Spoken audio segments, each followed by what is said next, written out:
And hello everybody and welcome. Thanks for tuning in once again to another edition of Truth Warrior right here on Truth Frequency Radio. My name is David Whitehead, your host, and I'm speaking to you live from Toronto, Canada. And tonight's show is a very special one. We're going to be speaking with one of the foremost alternative scholars out there. He has done some absolutely fantastic work over the years.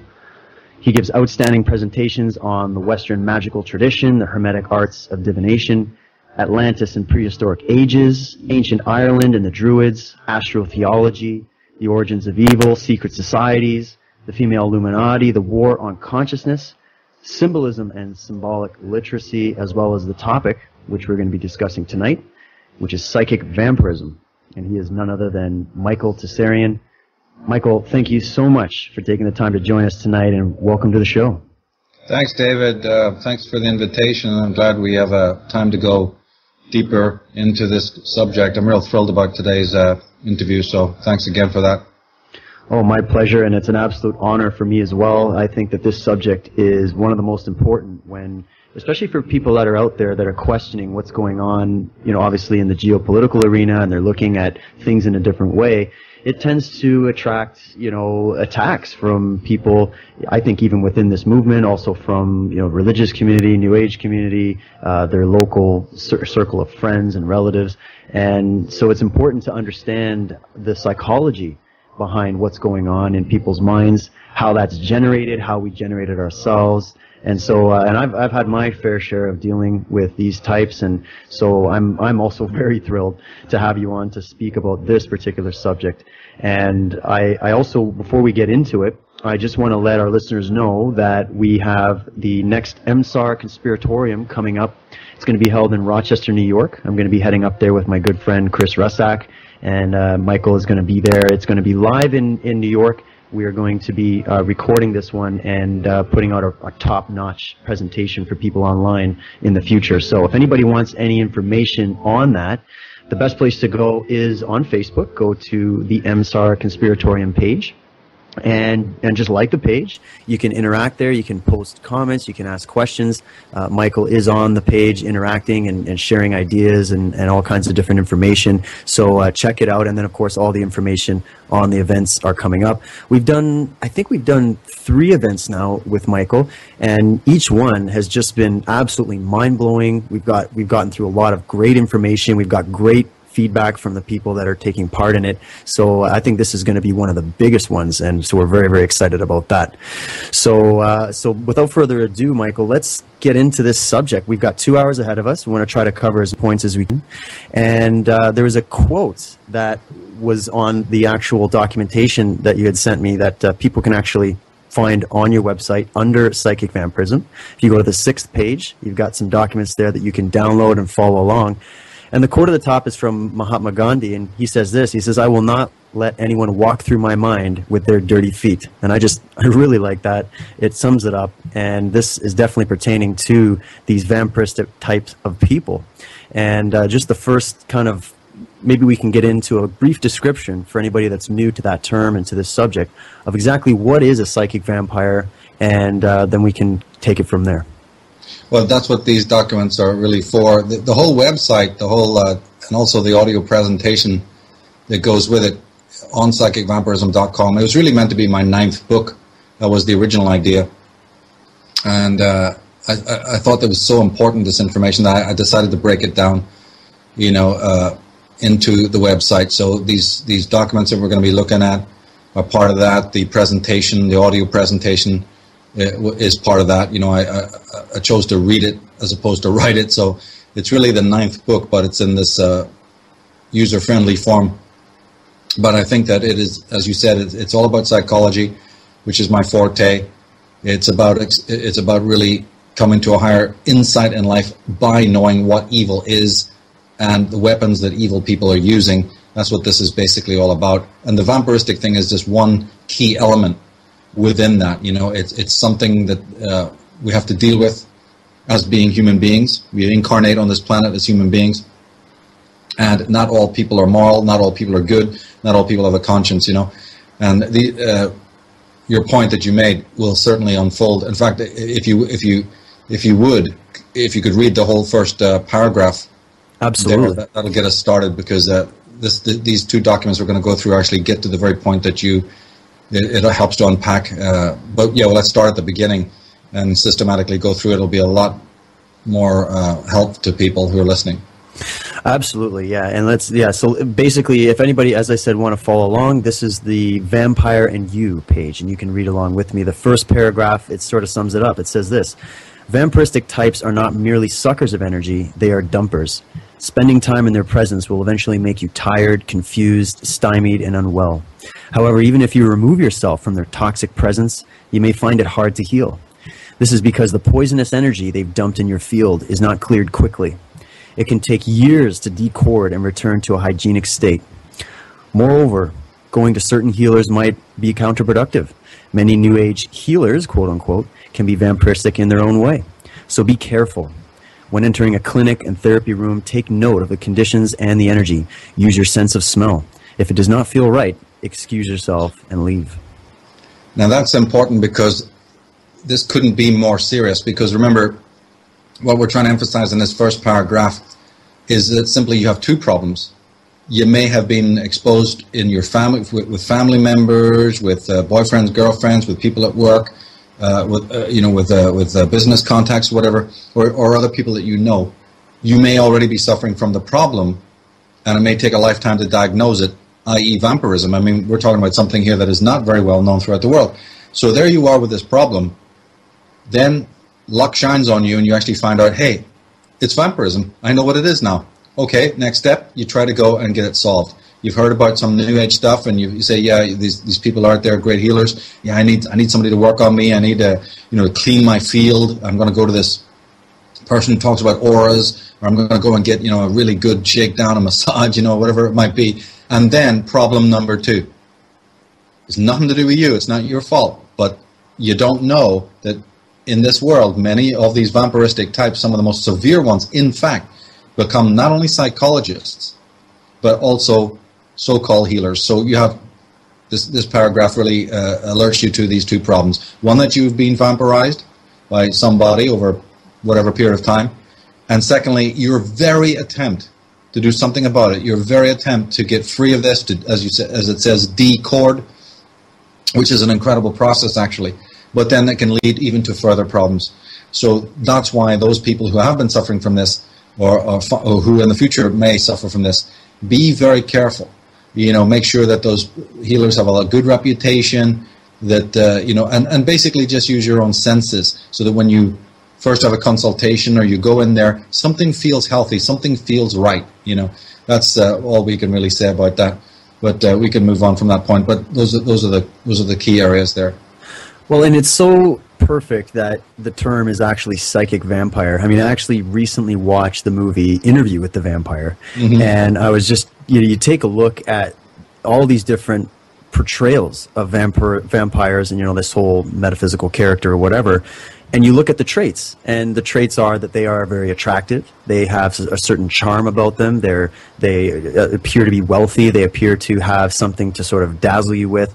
But then at the end of the day, they're there to suck your blood and steal your energy. And I just find the metaphor to be absolutely spot on. I'm glad you brought that up, because when we use the term vampire, it's better to actually use the term vampiristic type, or I just shorten it to vamp, because it can be good. It's a good metaphor to talk about vampires as we know them, but it can also be counterproductive. The vampire obviously is taking energy, and so we want to use that term. But at the same time, we want to be very wary that we're talking about a vampiristic type, as opposed to the more caricature, Hollywood sort of villain in the vampire in that way. Although there are obviously, parallels. But if you go ahead and read at least a couple of lines from the next one, we can get deeper into this. Yeah, sure. Yeah, so we continue here, and it says that vamps are not mentally disturbed or deranged. In fact, there is no such thing as mental disorder. There can only be physical brain damage. Consequently, we understand that deviant actions are performed by deviant people. It is only because of intentional sleight of hand that psychiatrists that we think of mind and brain as the same thing. Nothing could be further from the truth, and nothing endangers the future of civilization more than the erosion of moral conscience. Yeah, perfect. This is very important because it deals with an issue that's happening subtly through society, more than even regarding the vampiristic problem. Okay, this is a huge problem right now, is the conflation of mind and brain, and the whole idea of what consciousness is has become a problem. And one of the other consequences of this, and one of the reasons why vampirism even happens, is because we are losing our moral conscience. We're less able to tell what is a good act and what is an evil act. But then, as I said, on a much larger canvas, is this whole idea of psychologists trying to insinuate that there is mental disorders, personality disorders, when in fact anybody with an ounce of logic knows that this is nonsense. And as you read there, the simple fact is that deviant people are those who act in a deviant manner. Or as the paragraph goes on to say, the man who commits evil acts has not contracted some exotic disease. He is not the irresponsible victim of demonic possession, infection, or mind-altering substances treatable by drugs and physical therapy. Back in the Middle Ages, of course, any deviant behavior was excused even then by something like demonic possession. We have something very similar going on today in the therapeutic movement, in the allopathic system. It is similar. When you try to excuse, there's 1,000,001 ways to excuse a person for their immoral behavior today, you see. So then it goes on to say that his behavior is the direct result of his deviant moral conscience and impaired self-image. To understand once and for all, that the concept of mental disorder is a highly financed psychiatric fiction. Criminals are immoral and must be treated accordingly. Their deviant behavior is not to be excused or traced to spurious causes. The criminal is not to be medicated, he is to be punished. Similarly, the good and moral person is to be praised and rewarded.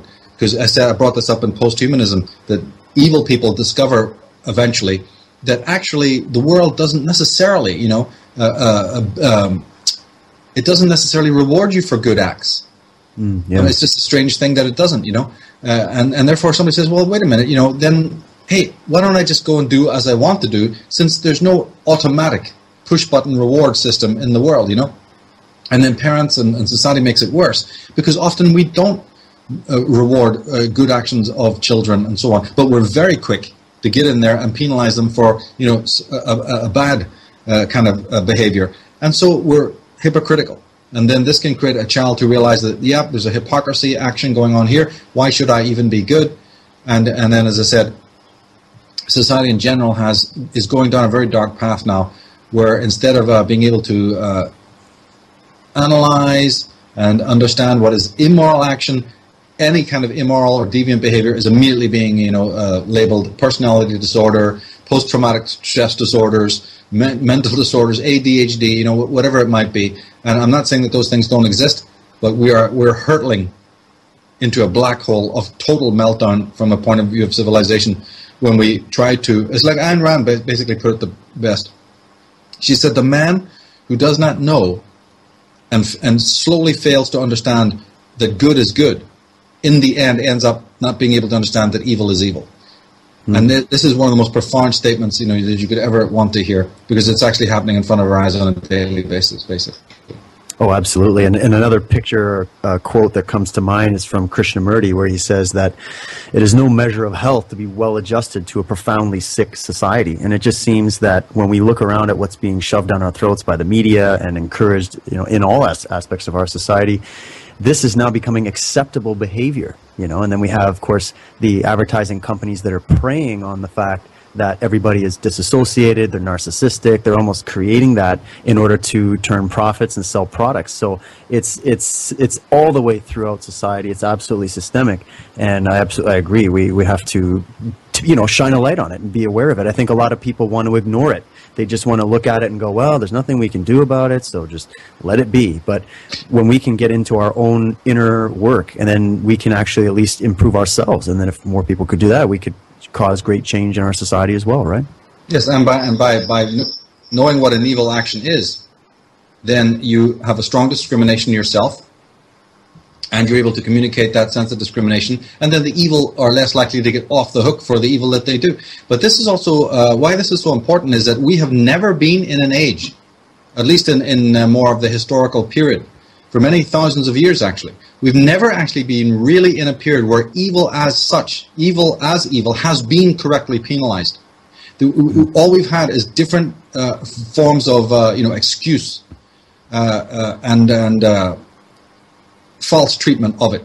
We've never really grasped deeply as it needs to be, that man is indeed a moral being. We're always tripping over ourselves, especially in the modern times, especially in the place we find ourselves today in modern society, with, as you say, the help of the actual products, the actual pharmaceutical, medicine, so-called medicines and what have you, and all of that junk, there as a backup. But we are not conscious. We're getting less and less conscious of this moral component, and we're tripping over ourselves to find more excuses. So every day, the psychiatric movement is coming out with yet more disorders, more reasons for this, more genetics. Oh, it's the brain, it's the upbringing, it's this, it's that, and the other. And this is completely it has the most detrimental, result. It will have the most detrimental result until we're able to change it. And that starts with our own personal lives, in being able to very much discern what is a good action and a moral action and a good and moral person, and they need to be praised, and what are immoral actions and people that need to be punished. We need to get back to that very, very quick. Well, why don't you take the next whole paragraph there then? Yeah, sure. Oh, most definitely. The next one is very, very key, the way I see it. It says this: vamps are either amoral or immoral. We attract them when and if we lack the ability to judge moral actions. Today, fewer people understand that understand what morality is and what moral actions even look like. Fewer people are moral, and those who apparently act morally may do so only due to societal pressure and need for external approval. The truly moral individual acts morally because of his own conscience, and because they understand, as Socrates said, that to harm another is to harm oneself. Right, so we've already made the point. One small thing I'll say, and it's more technical, so please, listeners should excuse me for this, but the difference between the conscience and the Freudian superego is that the superego is imposed morality, to be very, brief and loose about it.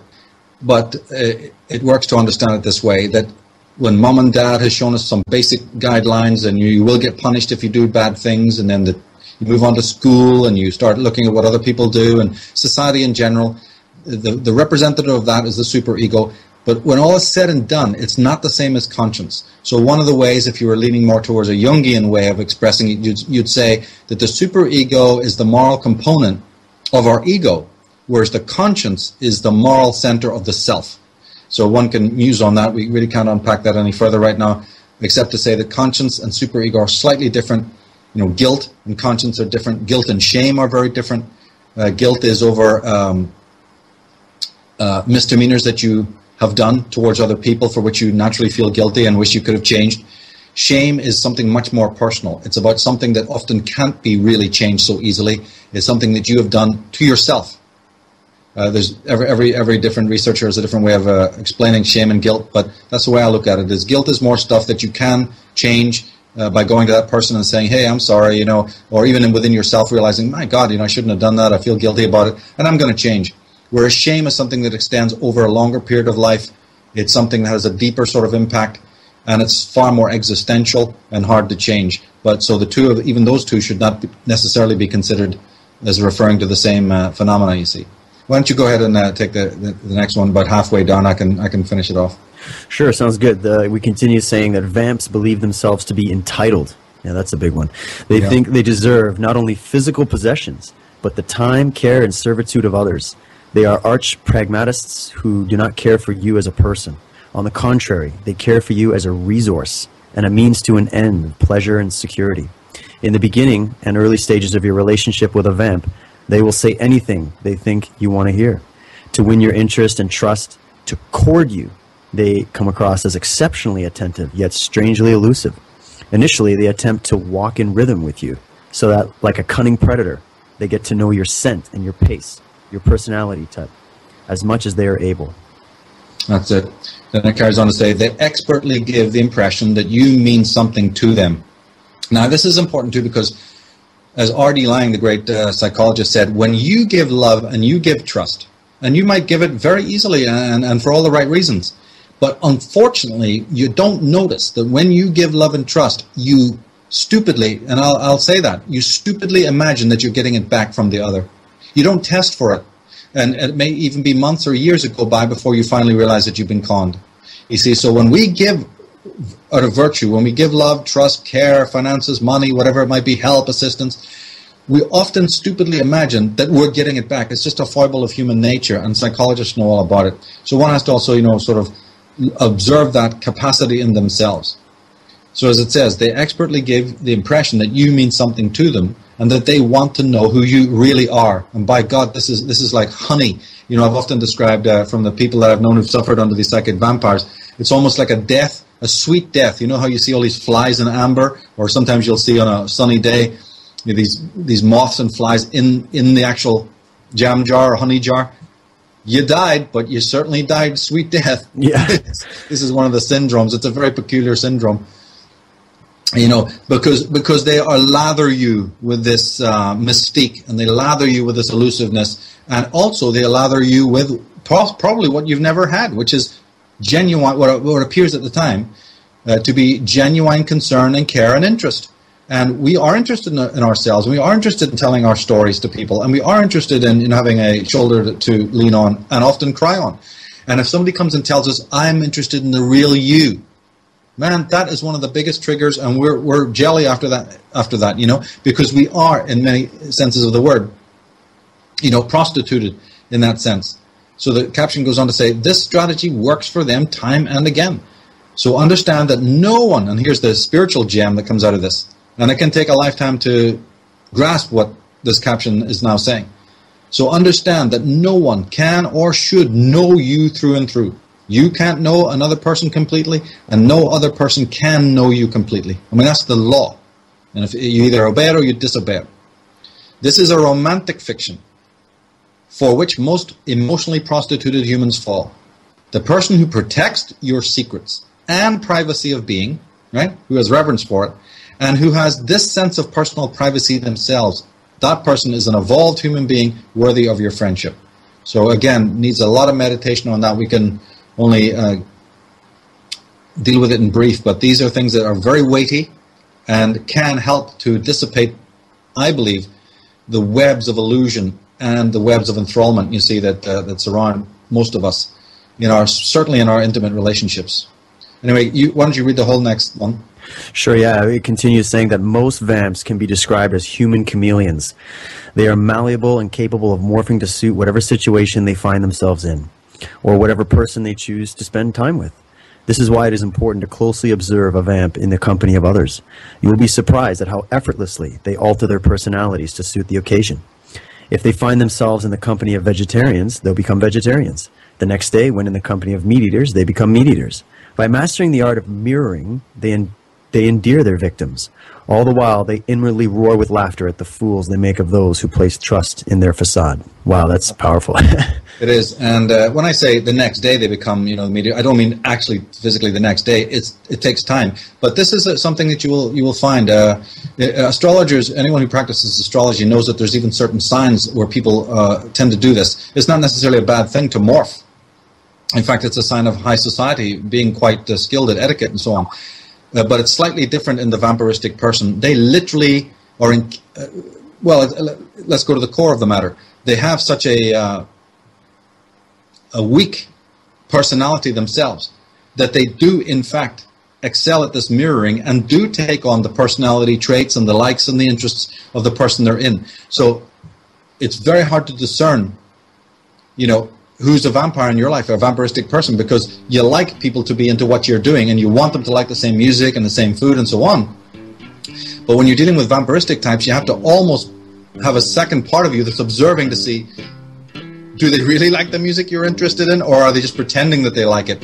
Are they just, like we said earlier. And welcome back, everybody. You're listening to Truth Warrior here on Truth Frequency Radio. My name is David Whitehead, your host, and we are here with Michael Tsarion, and we are talking about psychic vampirism. And we've been just going through a few different points on the document that Michael has on his website, which you can find at mtsar.com. That's mtsar.com.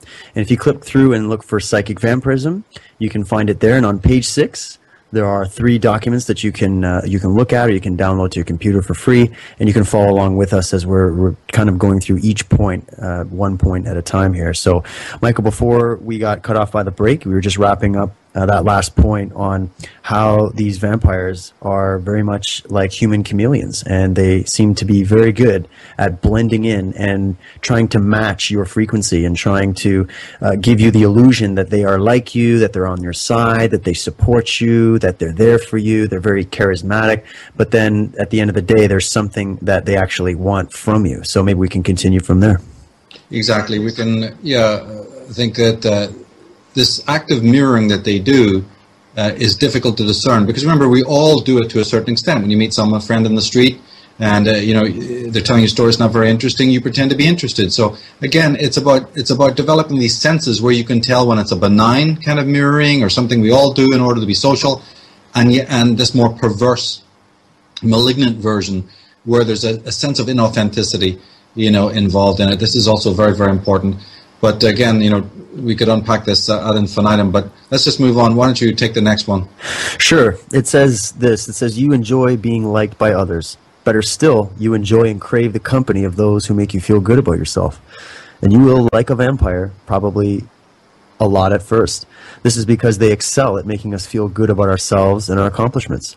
So be sure to question what you think you need from others, and be sure to question what associates desire from you. This process entails being aware that vamps first appear to give you a great deal. Most parasites first inject something of their own anesthetizing toxins into your bloodstream before sucking your vital juices. It's no different with human parasites.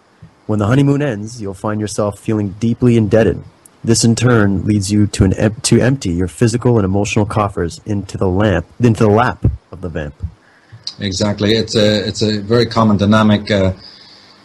The thing that really matters is the first couple of lines. There is that there was a very famous sci-fi show in Britain in which the characters in that show find this bizarre creature. It's actually a living creature, but it looks to all intents and purposes like a small black stone, and it lives on this planet, and its means of defense is to mirror a predator. So when a predator comes near to it, it can take various forms, like the form of the black stone. But what it actually does is in order to defend itself, it casts back an image, a psychic image, of the same predator, but in a bigger way. So the predator thinks it's seeing itself, only a bigger version of itself, and out of fear, it realizes it's going to lose, so it runs away. So in a way, it's these vampiristic types have the same sort of a skill. It's like the difference between a convex and a concave lens. When you're in the presence of ordinary people, you might feel okay. But when you're in the presence of a very cunning and brilliant vampiristic person, somebody who really knows what they're doing, you feel good, but just a little bit more, right? It's like a concave. You feel good about yourself and 1% more or 2% more. You see how it works? Yeah. So it's different. And this turns out to be extremely alluring. This little extra sprinkle of fairy dust, in which you feel it sort of removes all of the, it's like a massage, it's like a boat it's like a waterbed. You're being on a waterbed. It has this extra effervescence about it. And that is the sting, behind that is the sting. So one has to be very, very cautious about that. I'll take the next one. It says that vamps also make an appearance in your life when you're not doing too well emotionally or financially. Now, this is not all the time, but it turns out to be a pattern I've noticed. They appear as welcome confederates when we ourselves are especially vulnerable and likely to be overly appreciative for slight acts of kindness. When we feel broken, alone, and desperate, we tend to place helpful people on pedestals above us. This is attractive to vampiristic types who love to be adored for something they're not. They adore bathing and shining in other people's light. And that's just simply based on the common idea, not necessarily only with vampiristic types, but we all like that. when there's people who are downloading a lot of spiritual energy, when there's people who are very, very creative, we like to be in their company. We like to know them, talk to them, find out more about them. So again, here's a common, normal, perfectly normal human trait. But it's a difference between shining with your own light, right, being truly creative from within, and being a reflector. A metaphor I've always used, from the time of the 1980s even, is that it's like a talk show. The guest is the one who has the light, whereas the host is mostly the person who is, reflecting that character or that celebrity or whatever. When you watch Johnny Carson or, Wogan or whatever you're watching, that's the basic idea. So take the same thing into life.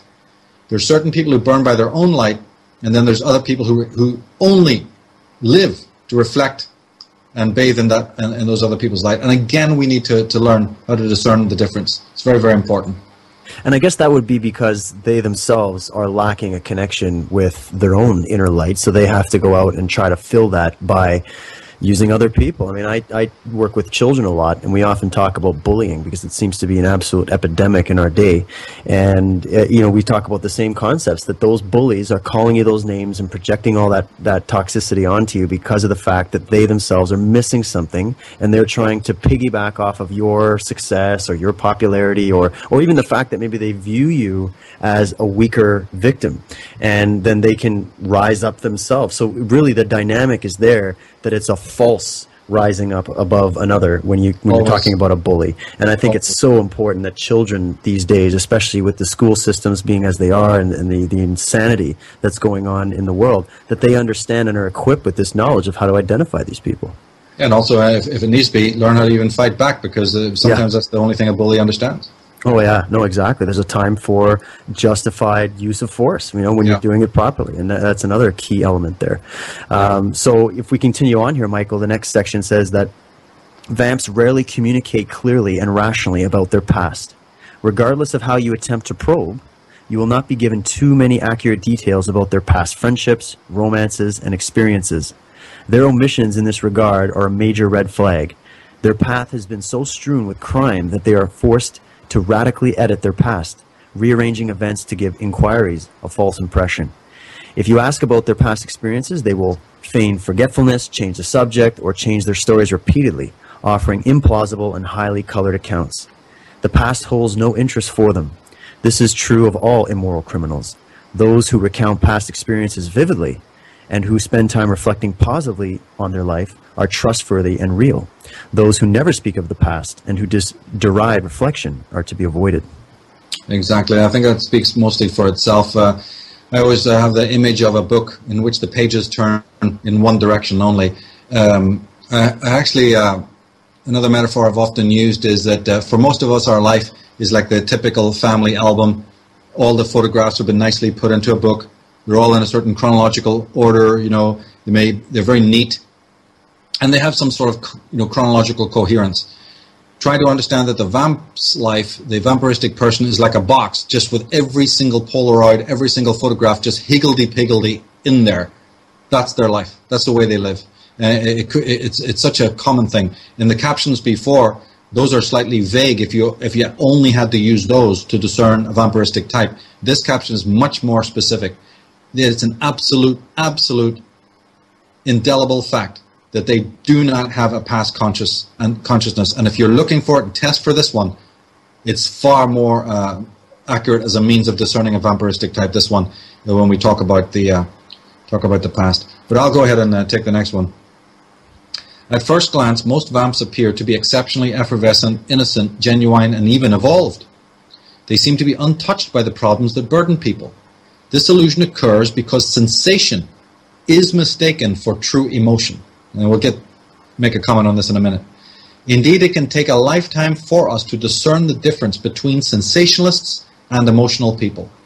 In any case, your welfare may depend on knowing the difference and being able to test for it.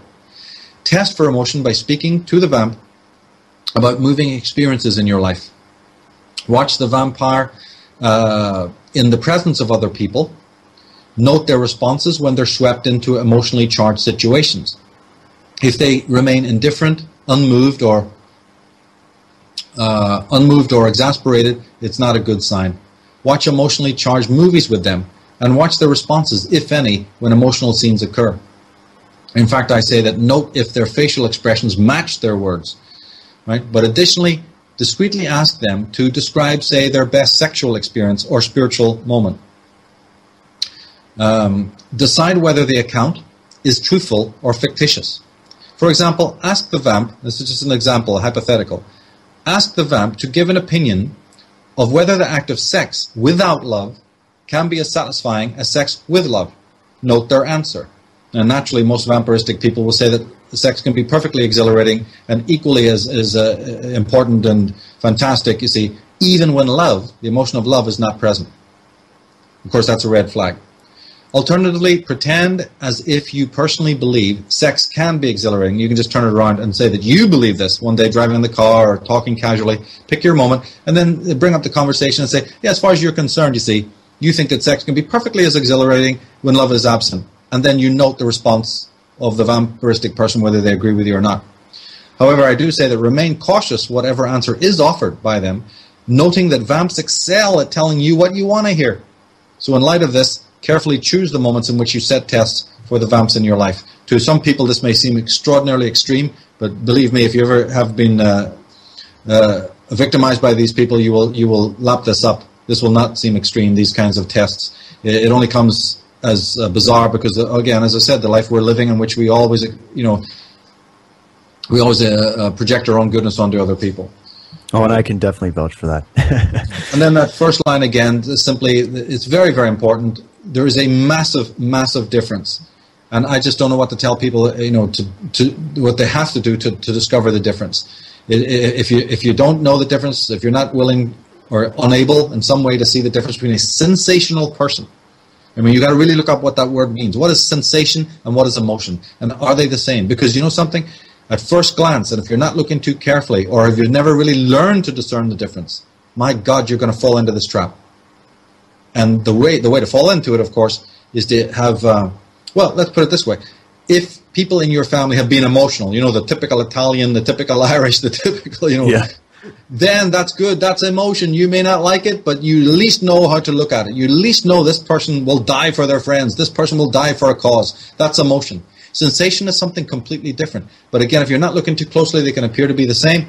And there is no true emotion, none at all, in a vampiristic person. But there's plenty of sensation. They're liking things, stroking the cat, enjoying the sunset, the delicious food, what wonderful environment, this house is beautiful, I wear the best clothes, I drive in the nicest cars. All of this is sensation and there's nothing wrong with it. But for goodness sake, again, matriculate. We need to gain maturity where we understand the difference between true red-faced emotion, if you want to put it that way, and this cooler, more narcissistic sense of sensation. It's actually very important. We don't have too much more time to talk about it. Why don't you go on and take the next one there, David, please? Sure. It says that remember that real people experience and display real emotions, including those emotions which society pretends to condemn, such as anger, hatred, and violence. Long-term observation of a vamp reveals a conspicuous absence of deep emotion. Most vamps are incapable of fighting for causes and being angry and passionate towards injustice and tyranny. This is because they are extremely shallow and don't have access to the deeper layers of life force needed for persistent resistance and hard graft. Consequently, you will see that they live in a bubble and never act with passion. Don't assume this facade of tranquility and saintliness to be a good sign. Real people have real scars and bullet holes. Exactly. I think that's pretty self-evident. And again, each of these captions can be unpacked, but I hope that people will really read them and reread them and really burn it into their brains, because it's important anyway, just as basic psychology, but it's also very important should you be in. These documents were written for a purpose, The whole Psychic Vampirism website was put up for a purpose, and that is to help people defend, again, prevention is the best cure, but then even to be able to get back into a healing mode should you have fallen victim to these people. I'll take the next one. It says that their guise of grace and lightness also exists because vamps don't care about the suffering that infests the world. They do not watch the news as moral agents. Be sure to observe the vampiristic people in your life and see whether they truly and deeply are moved emotionally, right, by the plight of those who suffer around them. Recoiling from scenes of suffering and horror, casually conversing and intellectualizing about it, or showing no concern, whatever, or red flags. A typical scene that, to illustrate what I'm talking about is, a couple of friends, we're driving down the freeway, we have to pull over because we see somebody's their car is, the car stopped, they've been standing there frozen for hours and hours and hours. Two people of the four jump out and go, oh my God, we got to help you, get in our car, come on, we'll take you where you need to go.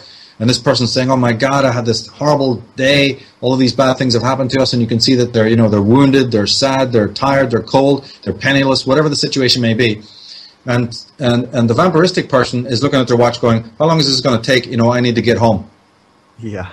And looking at this person all bruised and bloodied and confused, and is right off the boat, doesn't know where the hell it's going. And the vampirist person goes, yeah, tough, all right, yeah, we're taking care of you right now, but let's get this over with. That kind of thing. There's the missing component, of emotion. Yeah, take the next one. Serious, oh, sure, yeah. I was just going to add saying that there's that serious lack of empathy, that ability to identify with other people, right? Good point. Good point. But they certainly, are moved to think about their own needs, despite what kind of catastrophe is going on around them. Oh yeah, absolutely. Yeah. To continue on, it says that contrary to appearances, vamps are deeply wounded entities. Paradoxically, this does not mean that they have truly suffered some extreme emotional pain. For the most part, although others may have breached their boundaries and acted harmfully towards them, vamps are victims of self-harm. And in brackets, we say that we are all capable of believing ourselves to be deprived and hurt, even when such is not the case. And criminal types believe this even more strongly than most. The emotional wounds of most vampiristic types are, more often than not, superficial. What is more, a vamp is often in denial about their true nature and not necessarily conscious of inner conflict and hurt. That's right. It's a system in which they do feel that they have been hurt. And believe me, if you talk to them, you will finally get to a point where they do admit or do tell you that something pretty, rotten did happen to them in the past. But they have blown it out of proportion. And it's like the same thing we all do to a certain extent. We were hurt once about a certain thing, or we were, chiseled out of something, or we had a bad altercation, and then we think about it a million times. So we had one event that hurt us, but then we hurt ourselves by repeating it. It's sort of like that. But actually, when you really get down to it, other people have suffered far, far more. But the wounding that they have is what then becomes the basis of their character, you see? So it says here that what is more, a vamp is often in denial about the true nature and not necessarily conscious of the inner conflict or hurt. What I'm basically saying there is that this wound, if that it exists, is still sort of unconscious to them, right? Yeah. They may not be dwelling on it at all. Nevertheless, when consciously aware of their wounds, vamps convince themselves that they alone have suffered. Now, this is a trait. We're all through this interview, we're showing traits that you can look for. Consequently, they feel justified if and when they seduce, manipulate, con, deprive, or otherwise hurt their victims. Like most psychopaths, the average vamp never grieves for the considerable suffering they inflict on people. As far as they're concerned, past hurt exonerates them of blame and even entitles them to act in a ruthless, self-serving manner. Sadly, since good people are often compulsive fixers and healers, self-wounded vamps have no problem victimizing them. In the end, after being well and truly drained and poisoned, idealistic fixers realize that they've made no progress whatsoever. The vamp has merely enhanced their arsenal and become more experienced in deception. They vacate the wreckage of their own making and move on to the next gullible victim attracted by their facade and innocence of vulnerability. So in that is implied the idea that vamps don't stick around very long. They work their machinations.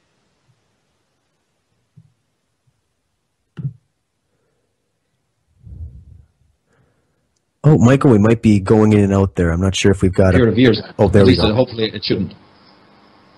Okay. Oh, Michael, can you hear me okay? Yeah. Oh, okay. Yeah, you just kind of fizzled out there a little bit. I think we're back online, though. Okay. So yeah, as I was saying, they hopefully they won't stick around for too many years after they've done their worst, So you take the next one there then. Okay, so continuing, I believe we stopped at this. So they certainly do not believe. No, it's the next caption. Vamps falsely imagine. Okay, perfect. Yeah, there we go. So vamps are incapable of accepting blame or taking responsibility. Oh, that's definitely. No, you're ahead too long. Yeah. Oh, am I too far up there? Let me just. Yeah. Here we go. Sorry about that. We'll get this right. Vamps falsely imagine. There we go. That's the right one. Yes.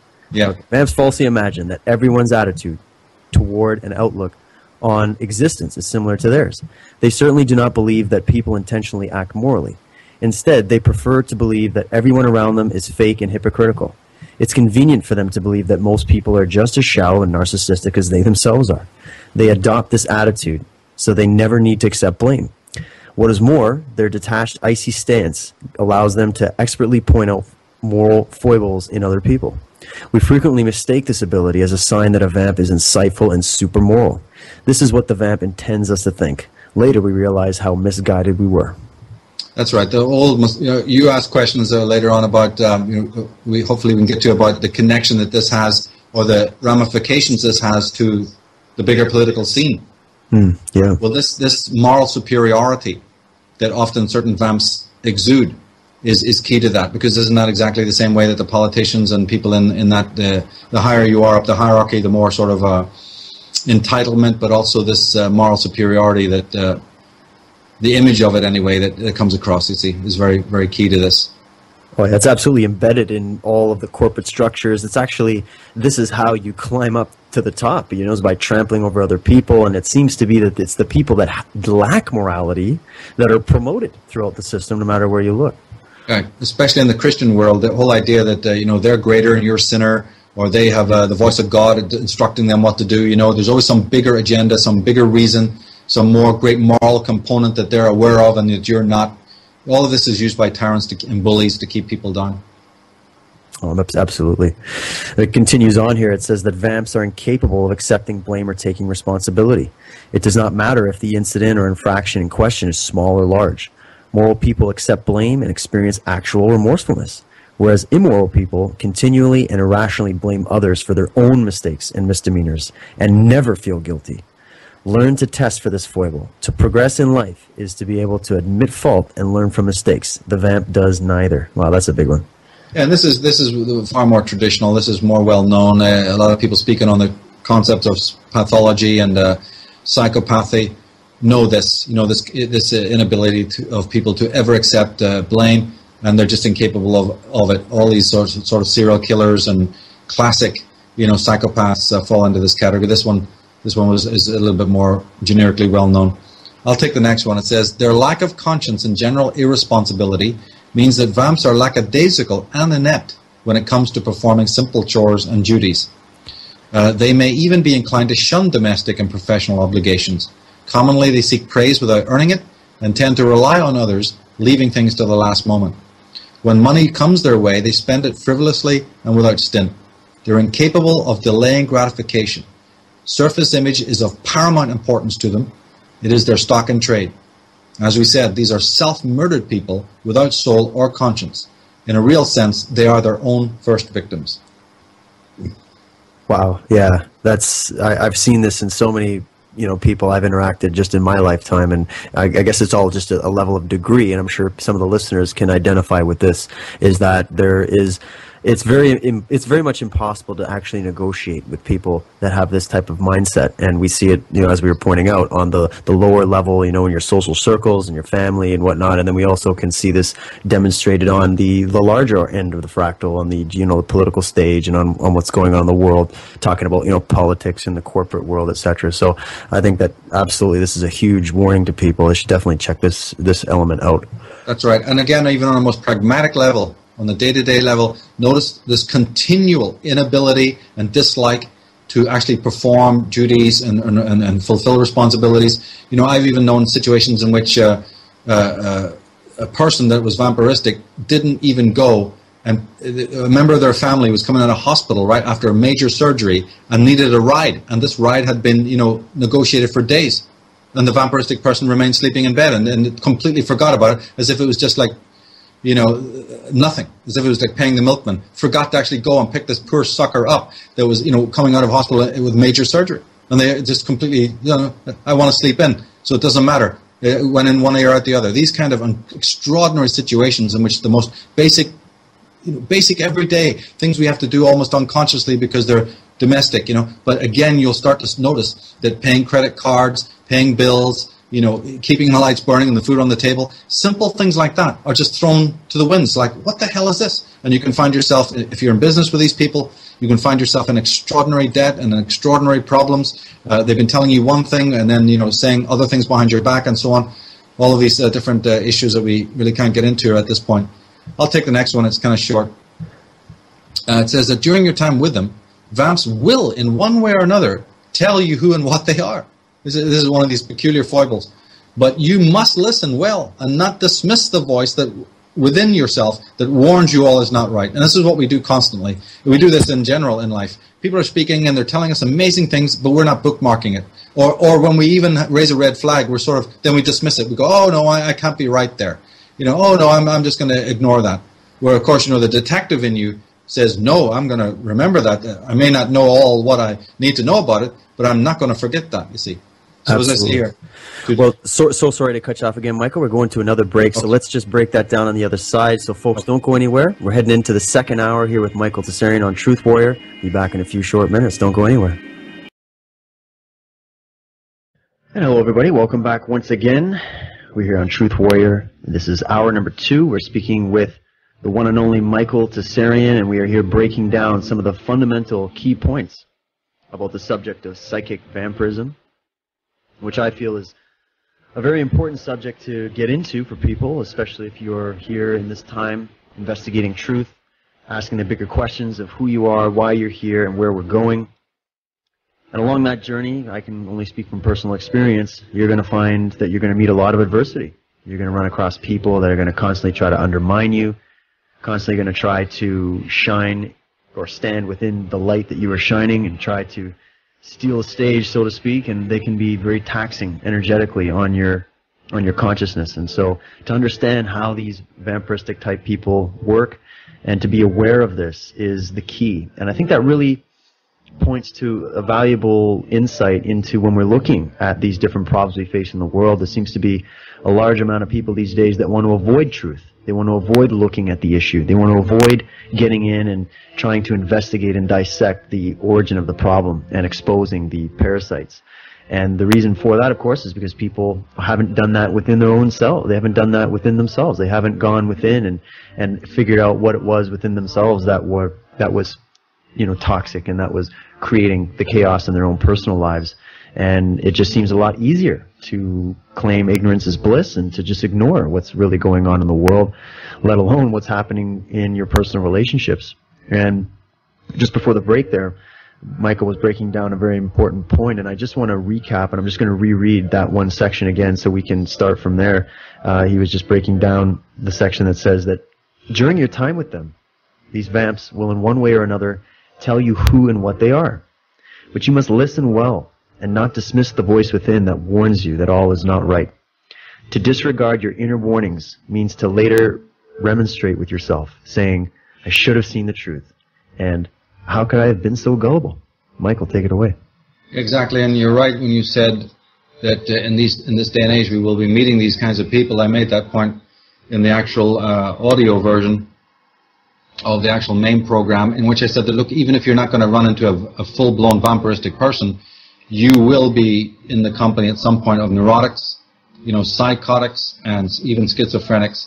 And these are all variations of this deviant type of malingering behavior in which you're going to be the victim, so one way or the other. And as a matter of fact, I get a lot of positive feedback from my work on psychic vampirism, because I am finding that people are taking to this. They have experienced it, and they definitely do want answers. So at least in this area, there seems to be a lot of positive stuff. Go ahead, take the next one as well, please.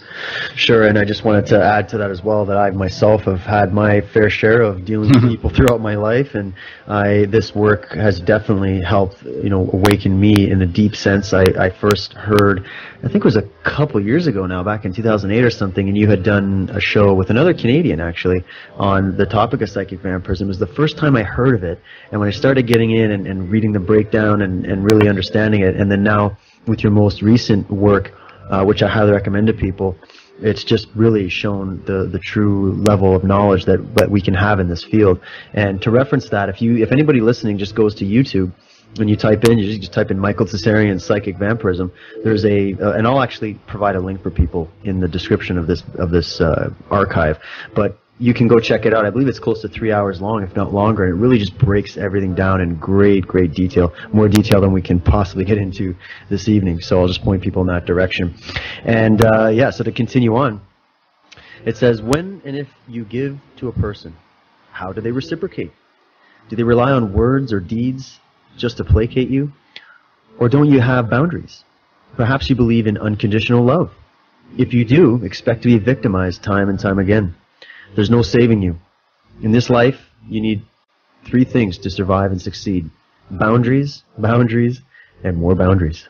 Yep, I think that's it all. Yeah. I'll take the next one, then I'll take the longer one. Sure. It continues saying, deliberately give a vampire a precious gift and watch what they do with it in the coming weeks and months. Emphasize that you consider the gift you're giving to be precious to you for some reason, even if it isn't. Yeah, it's a sort of rule of thumb test. You'll find you'll be shocked if you're actually in the presence of a vampiristic person. You'll be horrified to watch what happens to this precious gift, even in a matter of days, let alone weeks or months. Absolutely. And then the next one is that when you have decided that an associate is vampiristic, don't bother letting them know what you know. You have no obligation to anyone. Your obligation is to yourself. Take steps to distance yourself from the vampire and move on. However, just before you make positive moves, the vamp's energy and behavior will change toward you. This is because they're smarter than you imagine and actually know when the game is up for them. So chances are they'll move on to pastures new the moment they sense that you are beginning to see them for what they are. Before you exit, they go to great lengths to highlight your moral peccadillos should they exist. They attempt to denigrate you and make you feel inadequate in certain ways. And if they're even able to convince confederates and witnesses of your bad behavior, so much the better, you see. They exit with a wicked smile and the notion that they are perfectly justified to get away from your company. It is also likely that they will work overtime to find a replacement for you before moving on. It's like a flea jumping from one dog's back to the next. Yeah. Yeah. The new victim will be told every lie in the book about you. I mean, you'll be made into a Bela Lugosi. The new person also probably won't meet you. If this is an intimate partner or somebody and they move on to the next, those people, you and that person will be kept apart. That's a guarantee because they want to spiel all these lies about you and make you into this monster, you see. So this is why I say it's vitally important to just avoid getting embroiled in the intrigues of the vamp, sort of towards the end of your connection with them. Just drop them cold and move on. You'll certainly not gain any points by trying to convince them or being interrogative or any of that stuff. And then why don't you take the last one and we can move on to the next document. Sure, it warns saying don't frivolously label everyone you dislike as a psychic vampire. Negatively thinking people are not necessarily psychic vampires. People in your life who challenge your way of thinking, who give you flack about things and tick you off because of their arrogance, may be disagreeable and arrogant, but that is all they are. They are probably not infecting your emotional state of being, so you constantly feel depressed, confused, and fragmented. That's right. That's just a bit of a disclaimer. I call it the puddle glum syndrome, based on the C.S. Lewis character who's always down, pessimistic, just it's all going to work out terribly, nothing's going to go right, and yet this is a charming and beautiful and truly holy person. So again, there are certain people that have a dour, demeanor and look at life a little bit fatalistically, whatever, and you may not like them. But just because you don't like that person does not mean they're a psychic vampire, and we have to be very careful about this becoming a sort of cheap, new fashion in which we're turning around and witlessly and frivolously just saying that anyone we don't like is a psychic vampire. So I always want to put that in, make sure people don't do that. But anyway, we can move forward to the more important document on self-defense. Yeah, this one definitely speaks to me. I mean, I come from the background of studying martial arts, and I've done most of my training through my life looking at it from, the physical point of view, and where, you're dealing with physical situations. Someone attacks you. What do you do? How do you get out of those holds? How do you block a punch? How do you dodge these types of attacks? But the deeper meaning behind martial arts in general, as I have studied, comes from very much a spiritual and psychological defense that you need to have. I mean, and even to engage in defending yourself in a real life situation, and I've been in a few myself, some of them life threatening, and I can speak from experience that it completely destabilizes you. Your knees start feeling like water, your whole system, you just want to shut down, and that of course is the whole fight or flight type of syndrome. And the same kind of thing can happen when you're dealing with these psychic vampires and these types of people who are preying on your weaknesses in a psychological sense. So it's important that we go over the fact that there is a type of psychic self-defense and a sort of a martial art principle that is encoded here that we can go through. And I'll just open up with the first paragraph. It says that when you begin to detach from a vampiristic person or even contemplate doing so, you may find yourself coming under even greater attack. Therefore, it's important to not let a vampiristic person suspect what you are planning. Remember that an attack constitutes not only a draining of life force, but an act of psychic dumping into your energy field. Consequently, once a vampiristic type realizes that you are attempting to detach from their presence, they will often try to dispose of more psychic garbage through you. This is not a pleasant experience and can be life-threatening. Sadly, no allopathic therapist has the faintest idea that such a subtle process exists, and very few homeopathic therapists are even aware of it. This is a problem because until a pathological state is correctly understood and diagnosed, it cannot be cured. With this in mind, we see that when it comes to a psychic attack, you are largely on your own. You must call upon your higher self in order to persevere and to heal. In short, the lessons to be learned from your experiences are not only of physical type, but of a spiritual nature. Wisdom is the greatest protection against evil, because the soil of evil is ignorance.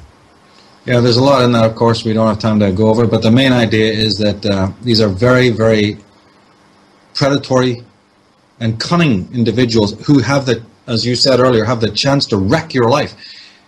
Far from it being physical attack is going to be the worst thing you'll ever experience. Usually if your life is wrecked in this existence, it will be because of some emotional emotional blackmail, emotional hurt. So although a person may never have been beaten up physically or ever confronted, they are certainly going to be victims of this other more subtle forms of violence. And it's been going on far, far too long. It invades the lives of everyone, no matter if they're rich or poor. And so, as you quite rightly said, it's very important that we start to really take seriously this whole concept of boundaries and discernment and all the rest of the things we've been discussing. Oh, absolutely. Yeah, stand up for yourself. And that comes from that deep knowing, not this belief and not this uncertainty that a lot of people have. And I can say that from experience because I have it from time to time myself. But connecting to that part of you that knows who you are, that's grounded in your being, that is centered, and that is balanced in the perspective that you have. Because if you're operating from that sense, you will be empowered to act and to call upon that sort of spiritual warriorship that you all have. And so I would just echo that and encourage people to try to think of it in that way and not to fall into that space of being disempowered, because these vampiristic types, and of course we see it also in the system that preys on everybody in the world today, or in today's day and age, we see it shown that they are looking for the victim. They are looking for people who are in that mentality that they are a victim. And if you believe you are a victim, well then that's what you are. So I really like the tone to this and the fact that this is all about really getting connected to that self-empowerment and that grounded state of being. Exactly. I couldn't agree more. Yeah. I'll take the next two. Sure. It says that the person capable of doing the greatest good, I've been saying this sort of like from the beginning of my work in this field, but the person capable of doing the greatest good is the person who is fully conversant with the anatomy of evil. So the whole of our life, is based on that. And then to flesh that out more, it says the soul, or more correctly, self. Right? Soul is religious terminology, self is psychological, but whatever way you want to look at it, whatever tradition you're coming from, the soul, or more correctly the self, is something you create here on earth through life experience. The process involves the patient deconstruction of all falsity, which in turn implies the conscious upgrading of critical skills and judgment. Ultimately, although there is no physical meter or gauge for detecting a self-murdered vamp, right? These are people who've done the opposite. They're not developing the self, they've destroyed the self. Yeah. Well, there's no physical meter or gauge for detecting this. The instrument we actually have been given, right, The instrument we possess to gain this knowledge is the intuition. And a highly developed intuition works like an immune system. It detects and defends against violations of selfhood. In light of this, we see that the enlightened person on the road to selfhood develops intuitive ability along with judgment. They trust in themselves, like you're just saying, and heed subtle intimations provided by mind and body. Right? This is vital because using one kind of intelligence, namely that of the intellect or the head, you see, that is not enough to ward off evil. So it's definitely an opening of the toolbox, and not only using the reason and the intellect, but think, what is the body doing? How does the body feel? What am I smelling? What am I tasting? What am I touching? What am I hearing? And moving from that point on even into deeper forms of intuition. Oh, absolutely. And I really like this next paragraph here, giving some advice, where it says, learn to monitor your emotional moods and states and how they change when in the company of other people. This ability makes you immune against psychic attack. Whenever you feel odd, discombobulated, or unwell, immediately and willfully ask, is this energy coming from me or from another person? Be sure to heed the answer and act accordingly. Be sure to bar negative energy from your being and to send it back to its origin. When it comes to psychic attack, you most definitely fight fire with fire. Attacks are against your very spirit, so it's up to you to defend yourself with all your spiritual might. Above all, do not send love to your attacker. Do not forgive or forget their abuses. To forgive a single instance of evil is, philosophically speaking, to forgive all evil through time, which is a right you have not been given. That's a great point. That's right, and that's pulling more from my Disciples of the Mysterium work, where I unpack that. We don't have time to get into it now, but I think anyone who's seriously suffered from deep abuse and deep trauma and really understands that process knows exactly what I mean in this caption. You're not going to get through the head of anyone who's still in a state of denial, but it stands to reason for those who've really truly suffered in this world. Anyway, the next one is, understand that the greatest evil is perpetrated on the virtuous. This is whether we're talking about ancient history or modern times. It exists and occurs primarily due to the compassion and ignorance of the good. Therefore, develop your critical and judgmental skills and doubt everything. Observe how you suffer by projecting your own goodness and virtue on others. Learn how your own goodness and compassion enslave you to the will of other people. Goodness without boundary is the soil from which evil grows. So again, this is just a simple matter of observing your own behavior. What happens to you when you constantly, project your goodness and your virtue on other people? You will learn this. Nobody can teach you this. You have to observe it for yourself. How many downers you have to go through, how much loss, how much suffering, and then finally you'll awaken to knowing that you have to call for a completely different perspective on the life that you're living. Go ahead, David, and take the next one, please. Sure, yeah. It says, understand once and for all that everyone you meet is not good, in quotations there. You have no reason to treat people as good and moral until they prove it. You are not obliged to like, respect, or befriend anyone, whether they deserve it or not. It is not your job to overtly confront and fix evil. Immoral persons must correct themselves. They don't need help from you, even if they pretend they do. So be very wary when someone attempts to treat you as their savior. If their attempts to flatter you elicit uncomfortable feelings, there is a reason. Your intuition is sending out a warning. That's very strong, yeah. Yeah, what is that thing about flattery will get you nowhere? They say flattery will get you everywhere, but somebody says flattery will get you absolutely nowhere. And I personally hate flattery. I've always despised it in a most egregious way. And I think it certainly serves that vampiristic people often come into your life pretending they're weak, pretending they've suffered, as we said, they've got a big wound, they don't know which way to turn, they're incompetent, they can't do duties right, they're real, everything sucks, they've suffered so deeply, it's that crocodile tears behind the mask, save me, save me, save me, and of course, Flash Gordon, always loves to jump in there and go, oh, don't you worry, I'll take care of you, I'll fix it all, and they just then, their life is, a breeze, they just coast it while you do all the work. So, you want to work side by side with people. You want to see them pulling their own weight. You want to see them being very diligent about their spiritual and emotional life, helping you as you help them, tit for tat. Not you doing all the work while they do less and less and less as the weeks, months, and years go by. Oh, very true. Very true. Yeah, definitely. Well, and to continue on, it says that many psychic and physical criminals study books on psychopathology. Many vamps own and thumb through books on sociopathy in hopes of enhancing their camouflage. After all, what better way is there for a criminal to disguise their nature than pretend to be a detective? In short, because a person appears wealthy, ambitious, strong, charitable, or highly knowledgeable about obscure subjects does not mean they are to be believed and trusted. Wow, I think that really sums up the whole history of religion and everything else as well. Yeah. Right?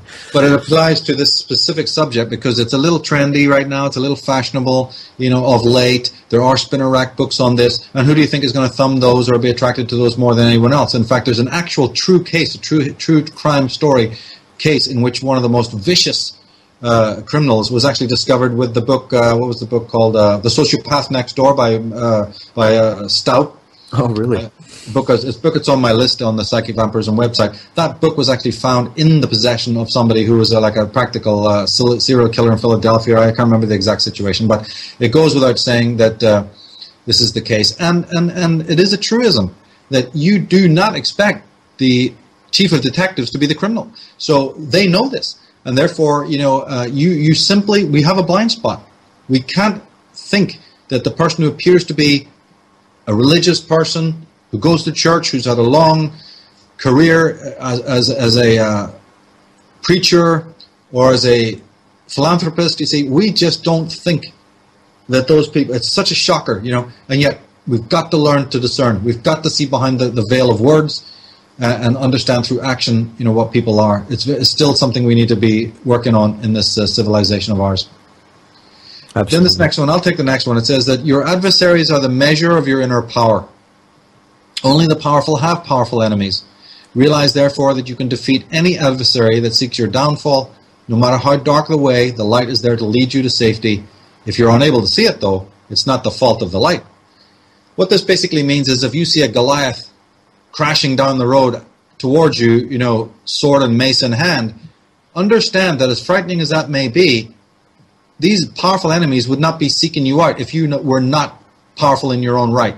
You attracted them as the human race has attracted Big Brother. By the way, this works on even the meta level, because we are powerful, and you will then have powerful enemies to deal with. So instead of cowering and being forced to dwell on your littleness and weakness, it's like you said at the outset there, get up, stand up, and get, like Clint Eastwood said, get as mad as hell, mad dog mad. There's a reason for this. There's a reason for this madness. It's simply survival, and you can't show any sort of weakness to these people once they have broken your last boundary and once they're in there for the kill. Then you have to go berserk. Yeah, no, for sure. Absolutely. I would definitely echo that. And just to continue on here, we got about 5 minutes to break, but let's go forward. It says that evil is never defeated with the weapons it has provided its adversaries. Evil people are threatened only by the superior morality and spiritual strength of others. In fact, evil people envy these traits, envy being the root of most human malefication. Therefore, due to their ambivalent attitude toward virtue, for a while a vampiristic type may choose to be around you because you possess traits they lack and wish to study.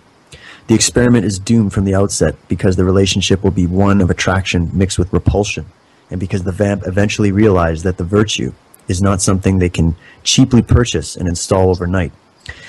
In the short term, attraction-repulsion type relationships feel exhilarating and tantalizing. However, over time, repulsion comes to dominate and the vamp seeks to be rid of your troubling presence. Any failure or moral infraction on your part will be blown out of proportion and used to condemn and demean you. Other people will be routinely exalted in order to make you feel crushed and insecure. The more you emphatically attempt to confront, interrogate, or correct the vamp, the more they become icy, remote, and cruel. They have secretly bookmarked a long list of your would-be infractions to expertly use against you when the time comes. And wow, I got goosebumps reading that. That's incredible. Well, a lot of people have suffered this, and they do have a long recall because they have a very good reason for doing that. They know they have to have an exit strategy that involves finding other people to jump onto quickly so they're secure, bookmarking a lot of your mistakes, resisting you or freezing you out, at the very moment when you're the most heated and you're trying to save the relationship, or you're trying to save your business or whatever it might be, then suddenly their phone is off the hook and they're nowhere to be found, and they have a whole new bunch of mates that they're hanging around with and all of that, just to exacerbate you, just to exacerbate the situation and exasperate you. So you have to stay cool, be Mr. Spock as opposed to Captain Kirk. Yeah. Otherwise, all hell will break loose. You know what I mean?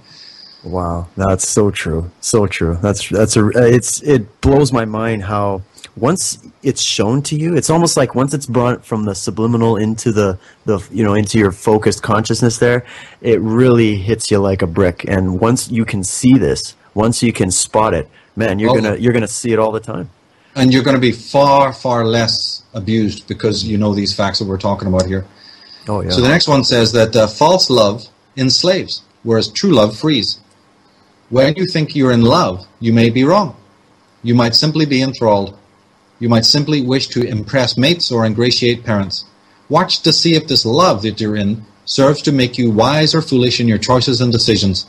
Sensitively watch to see whether you rise or fall, succeed or fail, feel healthy or unhealthy when in love.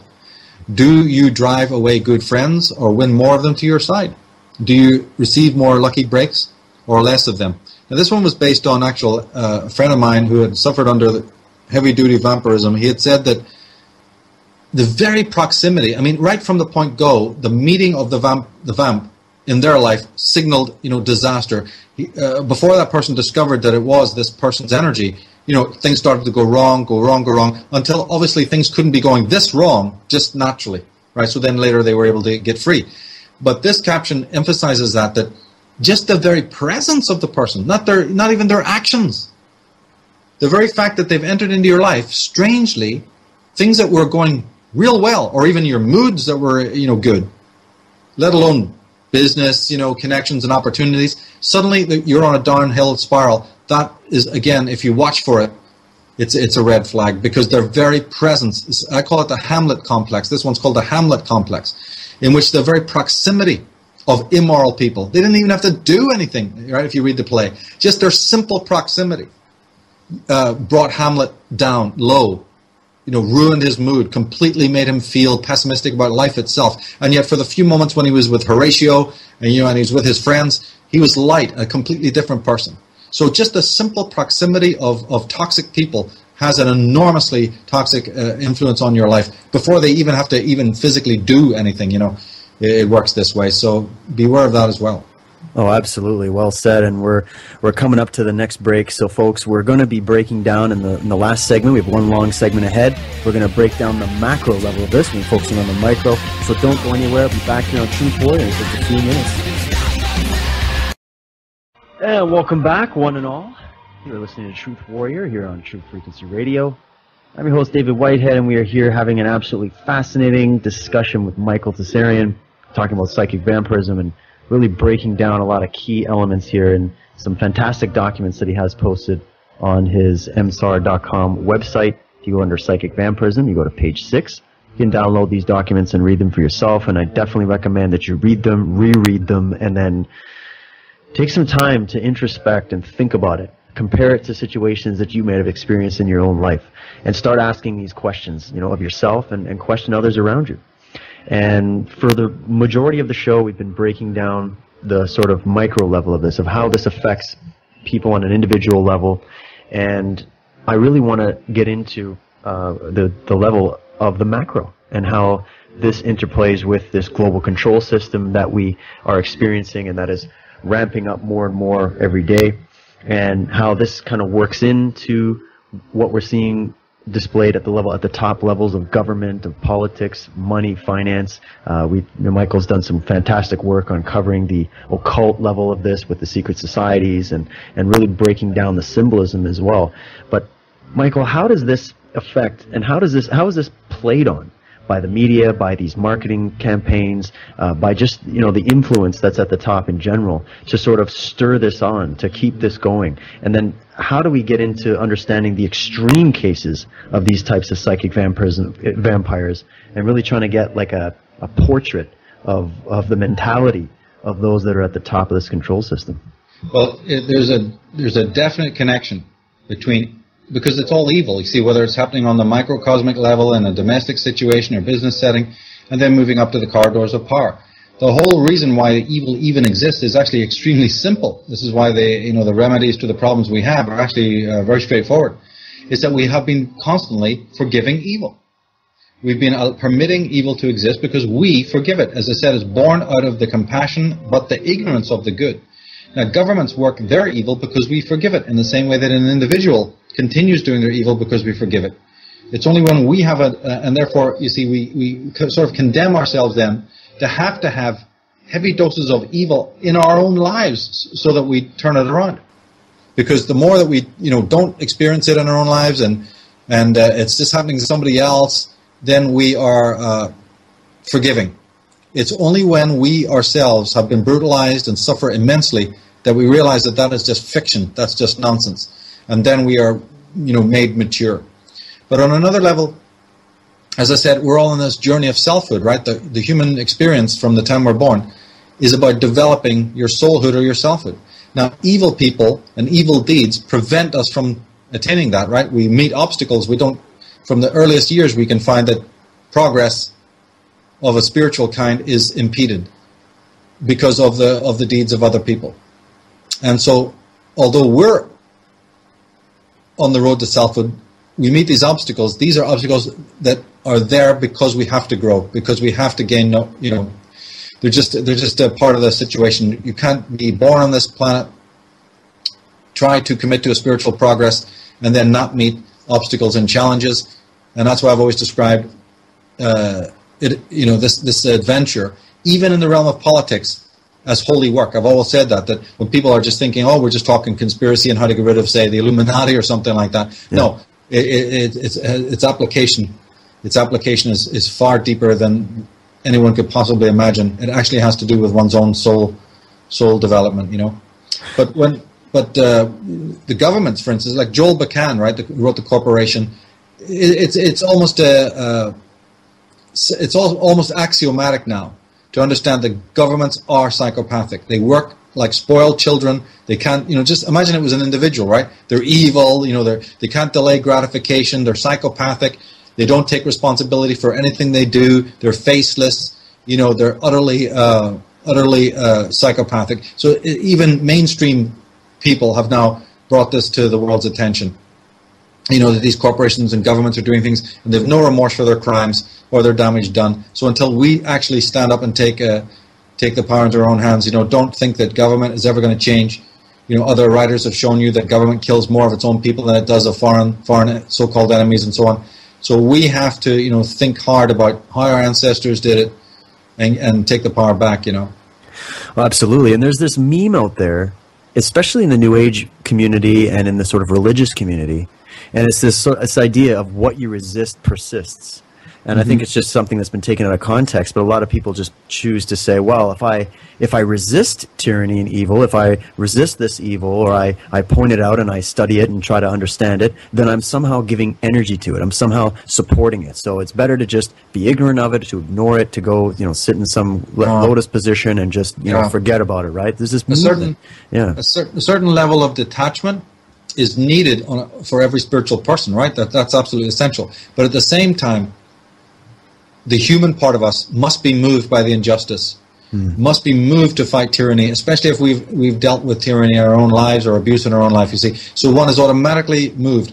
But what I'm against is the person who moves in ignorance, the person who moves with all the passion, but doesn't have the ground rules, hasn't studied, as we're doing on this very program, hasn't studied the nature, the anatomy of evil. For instance, like what did we say earlier on, and when we were going through the documents, that the vampiristic person is basically their own first enemy, right? They're self-murdered. What does that really mean? Let's think about that. That before they do harm to anyone else, they have victimized themselves. And the reason why they've done that is because they've moved to the surface of themselves. They've basically repressed and destroyed the true self, right? That's what a pseudo-self is. And so by doing that, by destroying themselves, they become incredibly weak. And therefore they need you. And a society, right, of equally weakened people then needs Big Brother. So the parallel is very easy to see once you know what you're doing,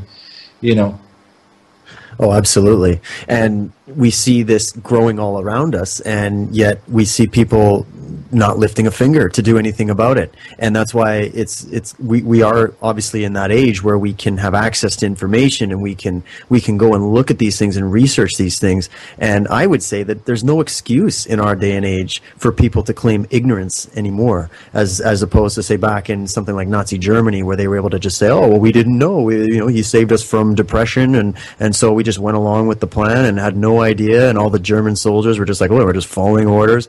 I just don't think that stands, especially, I mean, it didn't stand then, but it most definitely doesn't stand now when we have access to this.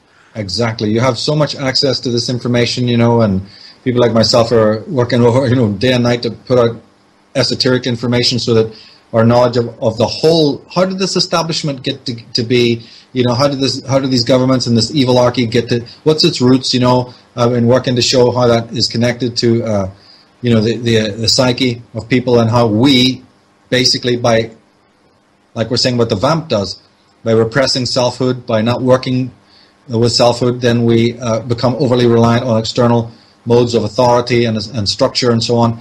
And this is exactly how, all establishments of an evil nature is how they do it. And Michael, by shirking responsibility. And again, remember, the very fact that it's very important to understand that when you repress the true self and you slam the door on it, and you live on the surface of yourself in this pseudo-self, right, which is what most people in society are doing, you simply do not have access to the deeper resources, the power, the libido, whatever way you want to talk about. You simply physically don't have, a direct route. You can't bring up that will to power. You can't bring up those energy reserves that are then going to go out and fight tyranny. In ancient days, people had that power. Think of the samurai, think of great warriors, think of the wars. People had the zest because they were able to, unlike our generation today, which can't delay the gratification and needs instant results. I want instant fame. If I sing a song on American Idol, I want to be an instant success and an instant millionaire. If I put out a piece of work, or I'm going to commit to something, don't you understand? It has to be one-arm bandit. It has to be immediate success. We have no concept anymore of the delayed gratification, and the reason is because we're breeding people who no longer have access to the deeper reservoirs of psychic power, libido, which then carries you through a process of resisting tyranny, that carries you through an artistic process, that carries you through a self-development process. We simply don't have the battery anymore. And the vamps are the most extreme version of this. They've gone so far that they even become parasitical, right? They have to actually leech off the energy of other people. But you see, the whole of the world can end up in a very similar situation, and then the leeching will be done with Big Brother turning around. We know what you want.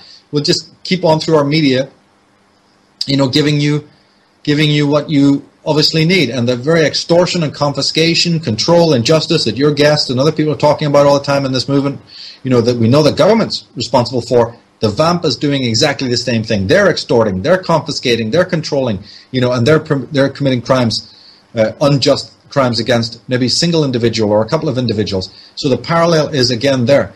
You're enslaved by government, but the vamp also enslaves you in another way. One enslaves you by a form of promissory notes, or even by force. The vamp, they enslave you, by emotional blackmail, and by again presenting an image of yourself that you're in so much desperation to be liked.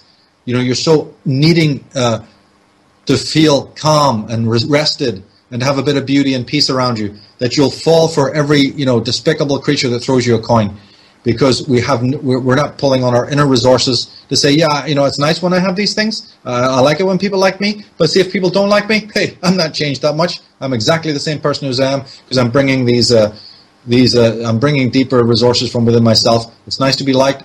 It's nice to be loved. But if I don't have it from other people, I've got enough to go around. This is where we need to be at.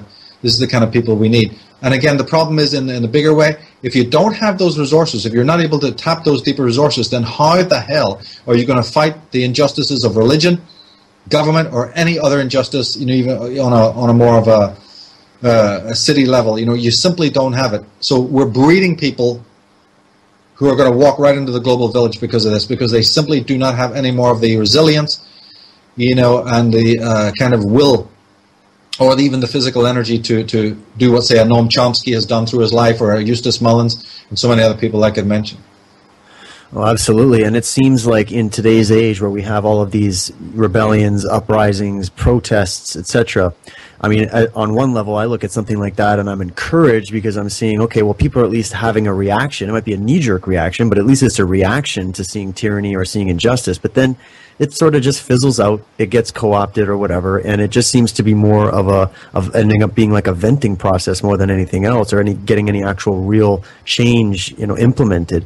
And it seems to be a lot, especially with the younger generations, where they are the ones that have that vitality, that vigor, that passion, and it's a great way for the system, if you think about it. As much as I like to see that passion demonstrated, but it's a great way for the system to just sort of say, yeah, go ahead and wave your signs in the street and just be pissed off, and you're not really shouting at anything the shouting you're doing is not really going to change anything, but it's a great way to sort of vent it out. And then when you see the movies that are out there, where, of course, the good guy always wins, good always beats evil in the end, and people come out of the theater feeling, for a moment there, I thought the bad guy was going to win, but you know what? The good guy won in the end. And again, it just sort of serves this idea of having sort of a venting process that's going on. I just wonder what your thoughts were on all that. Well, I couldn't agree more. I think the media is hugely responsible for this, because people do need rewards. It's perfectly right to have rewards for hard work and for when you're doing a bit of suffering and a lot of hard labor, and we need the rewards. So the media then it goes to town, offering us these instant gratifications. They saturate our minds with all of these promises of unrealistic fantasies. At the same time, they take that ardor that you're talking about and channel it more into the video games like Grand Theft Auto and all these horrific things. Yeah. Or kill the Illuminati, as long as it's on a virtual Illuminati, not the real thing, of course. Yeah. But the thing is that this media then it sort of tops the thing I was talking about. It sort of puts the final marzipan on the cake by catering to that pseudo self. You've already destroyed your own inner self. You've never learned to listen to that voice. When that voice erupts within you, you even start to feel very, very anxious. Then the media encourages you to live as that pseudo self. And then what you do is you further reject your inner voice. You further start conforming to the social hive, in order to be liked and to succeed. And of course, you get the rewards. But what happens then is this docility, you've become a docile person. You've never spoken up for yourself. You've never fought for a cause. You don't even know what a real emotion or a real passion even looks like anymore. Everything's been handed to you on a plate instantly. And you've almost, just reach out your hand. And so what happens is then this docility not only leads to being a vampiristic kind of person, a parasitical person, but that you're so docile that the external controllers have a field day controlling your ass. They can move you in whatever direction they feel that they want. Religion has tenderized people for centuries by calling them sinners, by working on their emotion, that you've come into this world as some sort of sinner. And of course, if you feel bad, right, if you buy this crap, then the only reason why you can be good is because God's watching you. Some authority figure, disapproving figure, is invisibly watching everything that you're doing, and that's the reason, as we said, the superegos impose morality. Not only do you then have a certain morality not because it's from your conscience, right, but because it's imposed because some big brother is watching you, or like we said, the religious Jehovah is watching you, but you also then subconsciously are self-sadistic, because in thinking of yourself as a sinner, you now almost subliminally want to be punished. And there's your big brother right there. So the idea is that, yeah, I want to be spanked. I want to be punished because inherently I think I'm a bad person. And so you buy into any religious dogma that espouses this, They give you the hell idea or whatever, or sin, and you need to be contrite. Or you buy into the concept of a political state that has to impose regulations on you and restrictions on you and rules and laws, because ultimately you'll be running down the street, as people like Sigmund Freud, imagined, just out of control with an Uzi and doing all sorts of crime. If any of these concepts of humanity, these false concepts of humanity can be instilled in us, which has been happening, then we will always want that authority to both punish and reward us, you see. So it's masters above and slaves below, you see. Oh, and I'm so glad you brought that up, because that concept, whether you're looking at it in religion or politics or anything, as you were saying, is just replete everywhere you look. And the idea of, people talking about, I feel out of balance, I'm not in my center, I'm not really sure.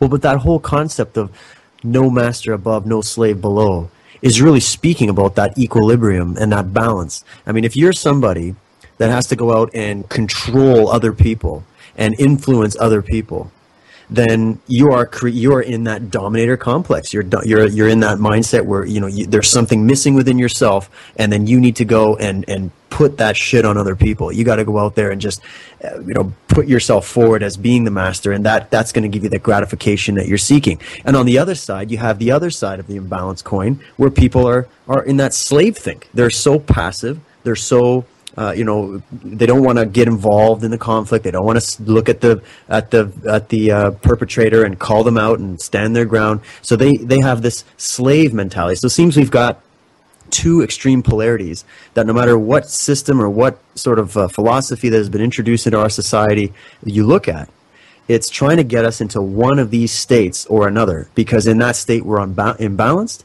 and then hence we are then completely victimized by these types of parasites, right? That's right. And the whole idea that we said earlier at the beginning of one of the documents there, the one on self-defense, and that is that the experience of life is to develop the self, to develop the soul here on life. We are responsible for that.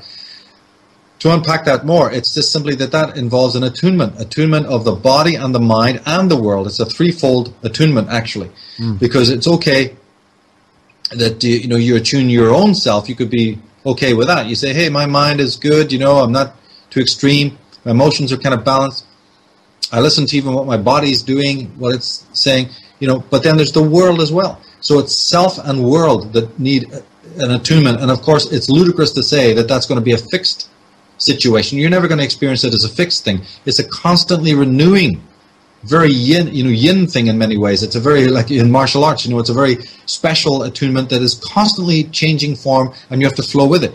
All our institutions of education have taught us the opposite. They've told us about Archimedean points and the certainties, that don't exist. These fixed self-images that we have, that the media sells to us, and so we've lost the mutability that is so key to spiritual development. We're thinking in terms of A to Z, manuals. We're thinking in some guru's going to help us do it, or listening to some person monotonously telling us, or reading these spinner rap books. And these are all helpful to a degree, but the life is always informing us. We don't have to read anything or listen to anyone else, because the world is already informing us momentarily. Every second of every day, our bodies, the full intelligence of our bodies and minds is already in unison. It's already, being informed and in dialogue with the universe. It's this, we, the head, often, the head part of us, the intellect part of us, or again, the social persona part of us, has forgotten to listen to it, and sometimes we only do it briefly. Some people have to take drugs to get back in touch with it, and so on. But that's unnecessary.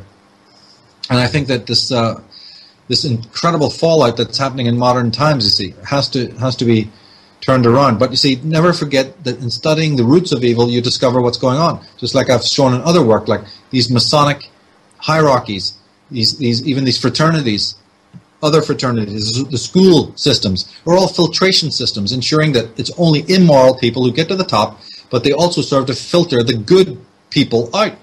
So you actually have a reason why society has the complexion that it does today.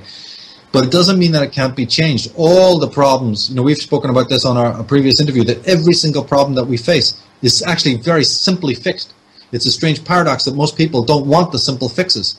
And that originates because of something that's inside them, something of this slave mentality, that even though that your forefathers and forebears did it right the first time when they built civilization, for some strange reason we're not able to, implement those remedies again. We just let things go from bad to worse, Oh, yeah, no, most certainly. And I mean, these controllers, these parasitic forces that are in every level of our society, on the lower level and on the higher level, they would want nothing more than for us to just walk into these traps, because it serves them. And if these are self-serving people, it just works brilliantly for them.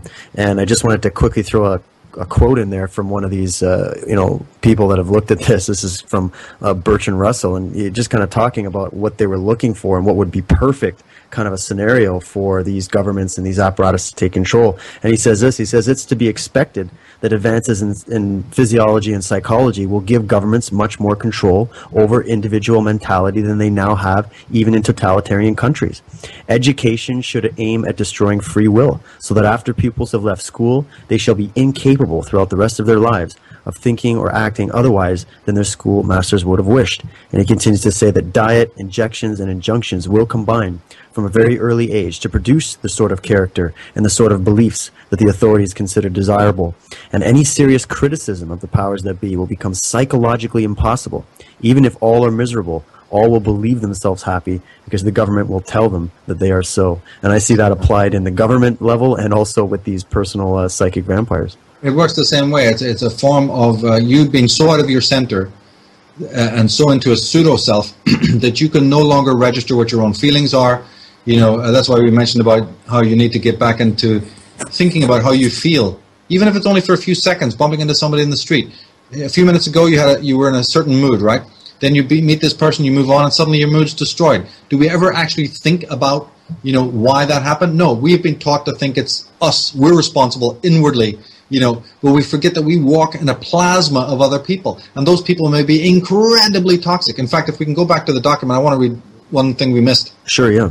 Which goes to the heart of this. It says, it's on the self-defense document near the end, and it says that understand that pain, sorrow, loss, and conflict are signs that something is off psychically, right? Something's off biopsychically. These states occur when body, mind, and world are out of attunement.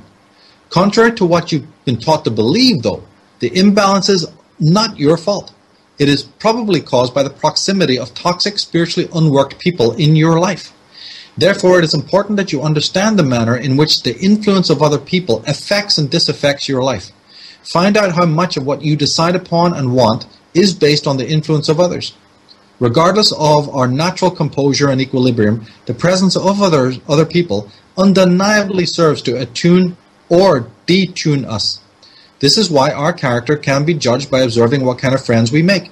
As Emerson said, a real friend never gets in your way unless you happen to be on the way down. So what I'm saying here is I'm certainly not discounting that we always have personal responsibility, but in the New Age movement and of late, it's almost like there's a complete blind spot to the influence of other people. It's almost like we're being told to take complete responsibility, and there's seminars out there bashing people over the head about, that they haven't taken responsibility for their lives, and they're completely boulderized by these fake guru types, who are constantly berating them and telling you that you're responsible for the state of your life. Yeah, that's true to a certain degree, but we are obviously axiomatically surrounded by other people that have intimate connections to our lives. We're courted to those people. Some people we want to be courted to, others we shouldn't be courted to. And there's many people out there who are expert at manipulating us and doing us harm. And what I emphatically at the end of the program, and by exhorting the medical profession, that's what this is all about. As I said at the beginning of the document, the allopathic and the homeopathic people are way behind when it comes to this idea.